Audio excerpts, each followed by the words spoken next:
धृतराष्ट्र की चिंता यह थी कि उनके पुत्र युद्ध में पांडवों के साथ क्या करेंगे, और उन्हें इस बात की उत्सुकता थी कि धर्म और अधर्म के इस महायुद्ध में उनके पुत्र कैसे व्यवहार करेंगे।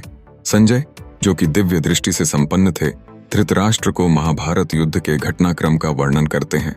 इस श्लोक के माध्यम से गीता का प्रारंभ होता है, जिसमें धर्म और अधर्म, न्याय और अन्याय के बीच संघर्ष की गूंज सुनाई देती है।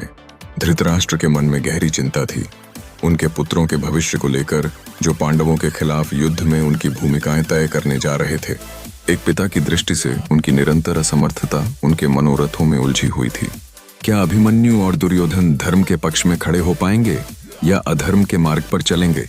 यह सवाल युद्ध की शुरुआत से ही गूंज रहा था। संजय अपनी दिव्य दृष्टि के साथ अपने राजा को युद्ध भूमि के क्षण क्षण की जानकारी देते रहते हैं। उनकी वाणी से निकलते शब्द प्रशांत मन की कल्पना को साकार करते हैं।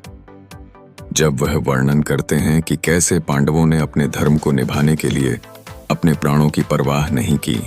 युद्ध का यह आदर्श चित्रण, जो न्याय और अन्याय के बीच टकराव की गूंज को प्रस्तुत करता है, वास्तव में किंवदंती है। कृष्ण द्वारा प्रदत्त गीता का संदेश भी यहीं से शुरू होता है, जो मनुष्य को सही मार्ग पर चलने की प्रेरणा देता है। इन सभी पहलुओं का ध्यान रखते हुए हम देखते हैं कि महाभारत केवल एक युद्ध नहीं था, बल्कि यह एक गहन नैतिकता और दार्शनिकता का संघर्ष था। यह युद्ध ने हमें सिखाया कि हमें सदैव धर्म का साथ देना चाहिए, चाहे परिस्थितियां कितनी भी विकट क्यों न हों। इसलिए दोस्तों, इस युगांतकारी महाभारत को याद करते हुए अपने जीवन में धर्म का पालन करें।